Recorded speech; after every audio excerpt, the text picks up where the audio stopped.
Bonjour tout le monde, donc je suis là aujourd'hui pour vous faire un petit récapitulatif de ce qu'on a fait la dernière fois en cours de grammaire en vidéoconférence. On avait fait la subordonnée circonstancielle ou la subordonnée complément de phrase, donc c'est la même chose. Donc rappelez-vous que la subordonnée en général n'est pas une phrase qui se suffit à elle-même. C'est une phrase qui a besoin d'une phrase principale. Donc c'est une phrase non autonome, tout simplement. Donc, comme toutes les subordonnées, la subordonnée circonstancielle a besoin d'une phrase principale. Donc, comme son nom l'indique, elle exprime plusieurs circonstances. C'est des circonstances particulières finalement. Il peut s'agir de temps, il peut s'agir de cause, il peut s'agir de conséquences, etc. Pour le moment, on va s'en tenir à la cause, on va s'en tenir au temps et aussi au but dans cette vidéo. On va terminer les autres dans une autre vidéo. Parfait. Donc là, on va commencer par le temps. C'est très simple. Je vais vous donner quelques exemples qu'on a vus déjà d'ailleurs ensemble sur Alloprof. Donc je reprendrai la phrase «Je mange quand j'ai le temps de le faire». Aussi, lorsque Hannibal se présenta face aux armées de Rome, tous eurent peur. 3. Au moment où ses invités sont arrivés, Sarah était enfin prête. Donc là, jusque-là, vous voyez qu'on est en train d'utiliser l'indicatif. Ça ne vous vient pas à l'idée d'utiliser le subjonctif dans ce cas de figure. Peut-être que oui, vous allez le faire instinctivement. Sauf que dans des cas moins simplifiés, disons, on pourrait éventuellement confondre entre l'indicatif et le subjonctif. C'est-à-dire les modes sont un petit peu confus dans ce cas de figure quand on parle de temps. Donc, si je dis par exemple, avant que tu partes, je dois te dire quelque chose. Donc, vous voyez comme je dirais avant que tu partes au lieu de dire avant que tu pars.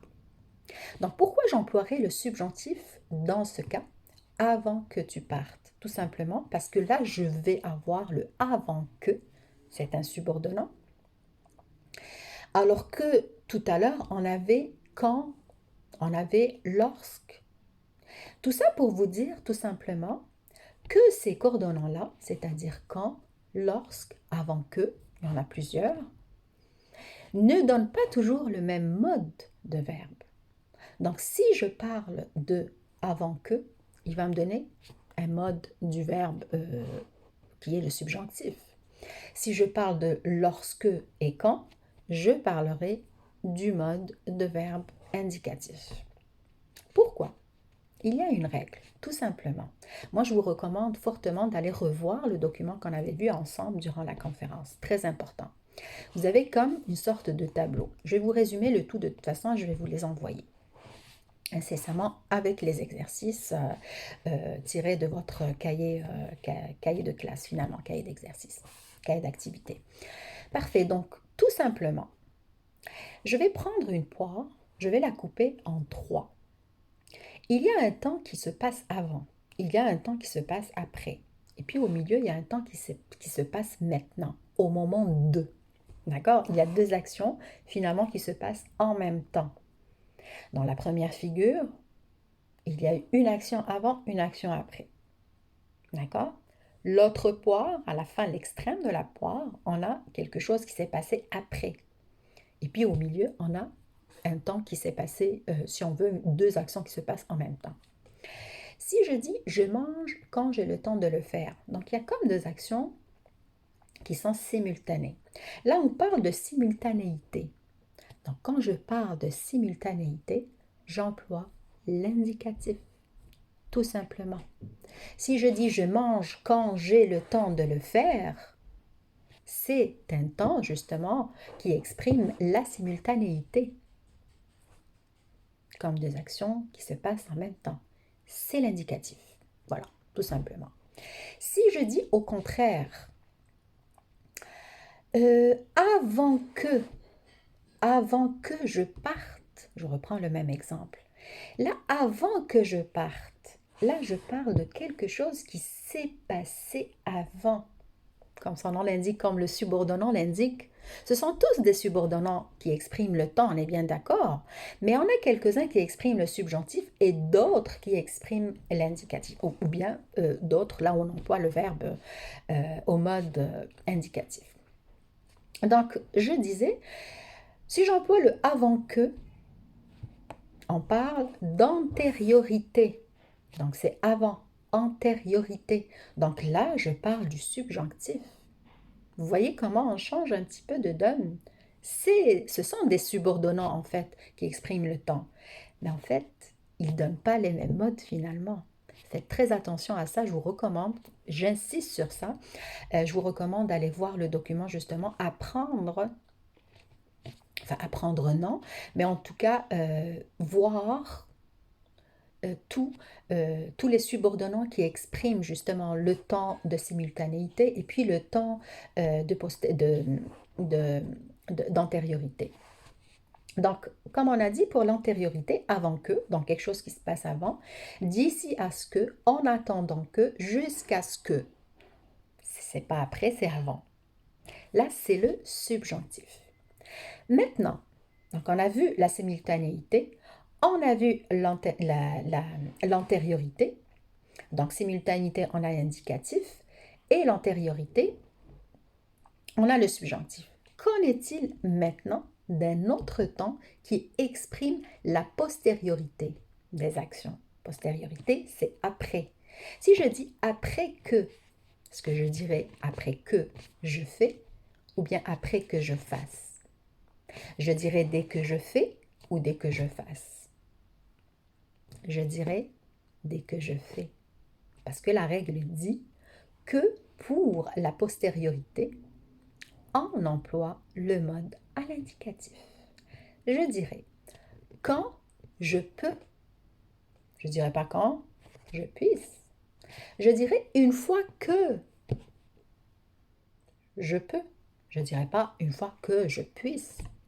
Donc, c'est très simple. En regardant les tableaux, vous allez voir comment on a divisé plusieurs sections finalement. Comme j'ai dit, la poire, elle est en trois. Il y a un temps, enfin, il y a des actions qui se passent en même temps, c'est l'indicatif. Il y a des actions qui se passent, pas en même temps, tout simplement. Donc, l'une se passe avant et l'autre après. Là, on emploie le subjonctif. Et puis, on a la postérité, ceux qui viennent après les actions, après que, quand, sitôt que, une fois que, c'est l'indicatif. Pour résumer, pour simplifier, vulgariser si on veut, simultanéité, c'est-à-dire en même temps des actions, en même temps qui se passent en même temps, dans le même temps, indicatif. Avant, subjonctif.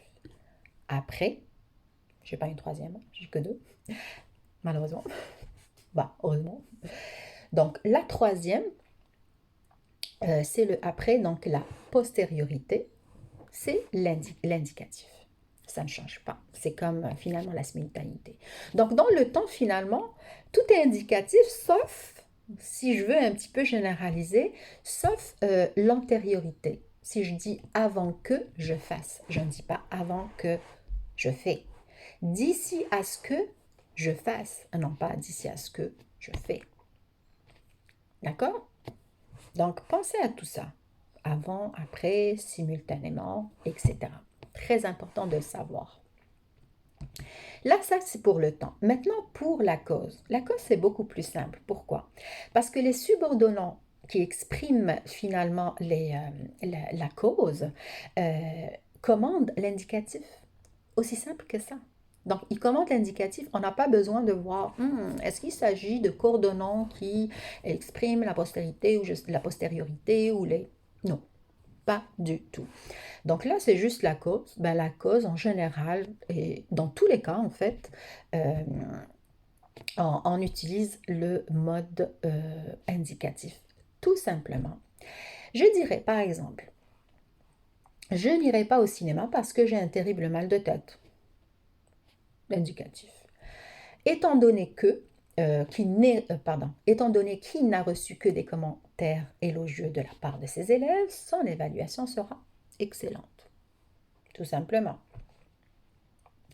Donc, vous voyez comment, mais seulement moi, je vous dirais, j'insiste sur le fait que vous alliez sur votre document et voir les tableaux, justement, c'est bien schématisé.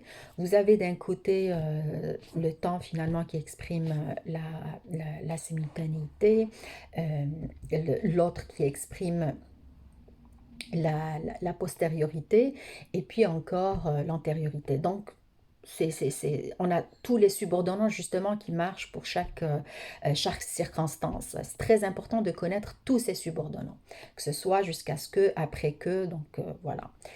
Donc les subordonnants maintenant pour la cause, on a parce que, on a étant donné que, il y en a plusieurs, car, etc. Dans tous les cas, c'est l'indicatif qu'on va utiliser comme mode de verbe, tout simplement. Je vais citer quelques exemples ici. Pour la cause, non, excusez-moi, je l'ai cité, je n'irai pas au cinéma parce que j'ai un terrible mal de tête. Donc on l'a fait. Étant donné qu'il n'a reçu que des commentaires élogieux de la part de ses élèves, son évaluation est excellente. Donc là, vous voyez que c'est l'indicatif. Je pense que c'est les plus faciles. Donc je vais vous citer quelques principaux subordonnants qui expriment la cause. Vous les connaissez, enfin vous les utilisez dans votre langage courant. Comment? Parce que, sous prétexte que, étant donné que, puisque, il y en a beaucoup. Donc les plus importants, c'est ce que je viens de citer. Maintenant le but, on va s'arrêter au but justement. Je vais terminer avec le but et le reste, on va le faire dans une autre vidéo. La subordonnée complément de phrase exprimant le but. Je commence par une phrase. Je travaille fort tous les jours pour que mes enfants vivent en paix. Donc, vous voyez, je travaille fort tous les jours pour que mes enfants vivent. C'est le subjonctif. Afin que vous compreniez bien, lisez les consignes attentivement. Là, je m'adresse à vous justement pour ce cours. Allez-y voir sur le Allo Prof pour compléter ce que je suis en train de vous présenter. C'est très important. Donc, je disais afin que vous compreniez bien. Lisez les consignes attentivement. Moi, je vous dirais, lisez le document qu'on a vu ensemble attentivement. Je sais, j'insiste beaucoup. 3. Nous devions parler à voix basse de telle sorte que personne ne puisse nous entendre. Donc, ne puisse. Tu dois rentrer tôt afin de ne pas être trop fatigué pour ton examen de demain. Donc, là, on a...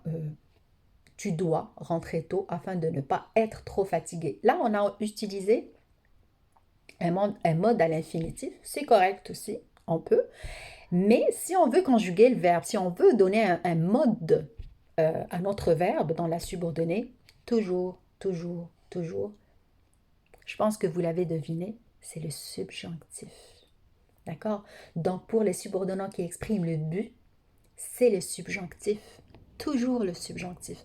Même si je veux utiliser, par exemple, un subjonctif à la forme négative, si je dis afin que tu ne puisses pas, d'accord? Afin que tu ne puisses pas. Tu dois rentrer tôt afin de ne pas être, là c'est l'infinitif, c'est facile. Je pourrais la transformer en disant, tu dois rentrer tôt pour que tu ne puisses pas être fatigué. Bon, c'est un peu long. C'est clair que je préfère laisser l'infinitif, mais c'est juste pour vous dire que c'est le subjonctif qui prime ici. C'est normal.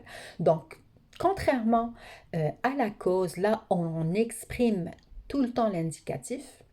Très facile pour le but, on exprime ou enfin on emploie le verbe au mode subjonctif. D'accord? Donc, ça ne me vient pas à l'idée de ce que je dise. Je travaille fort tous les jours pour que mes enfants vivent en paix. Pour que je vis. Là, bon, c'est pareil. Je préfère changer. Je travaille fort tous les jours pour que mon enfant vit en paix. Non. Pour que mon enfant vive en paix. Avec à la fin, bien sûr. Donc, c'est le subjonctif. Afin que vous compreniez, je ne pourrais pas dire afin que vous compreniez. Pas correct. Afin que vous compreniez. De telle sorte que personne ne puisse. Je ne dirais pas de telle sorte que personne ne peut, que personne ne puisse. D'accord? Deux SE. Donc, vous voyez ici, très important, je l'aurais dit encore pour les subordonnants, allez-y voir sur le document pour voir tous les subordonnants qu'on a. Donc, pour les principaux subordonnants, par exemple, qui expriment le but, afin que, afin de sorte que, de tel que, pour que, etc. Il y en a plusieurs. Donc, quand c'est, que ce soit l'infinitif, pardon, l'affirmatif ou le négatif, c'est pareil, ça reste toujours, on emploie toujours le subjonctif. Donc, si je dis afin que ou bien afin que ne pas, c'est pareil, je dirais, j'emploierai le mode subjonctif. Donc, retenez ça, que ce soit une négation ou non, la subordonnée complément de phrase qui exprime le but, on retrouve quoi? Dans cette subordonnée, on retrouve le subjonctif. Donc, c'est le subjonctif pardon, qu'on utilise comme mode du verbe dans la subordonnée. Je pense qu'on a fait le tour ici. Juste pour que ça soit plus facile pour vous, essayez de vous entraîner pour ne pas tomber dans l'erreur. Et faites attention justement aux subordonnants. Regardez tous les subordonnants que vous avez sur les tableaux. Essayez de réfléchir, pensez à la poire aussi pour le temps. Donc, ce qui se passe avant, après, etc., ce qu'on a fait. Et puis voilà, donc je vous souhaite une belle après-midi. On se voit demain, donc vous allez recevoir là maintenant tout de suite la vidéo. Donc demain, on sera en rendez-vous, j'espère que que vous allez tous bien. Et voilà, donc on a fait le tour. Au revoir.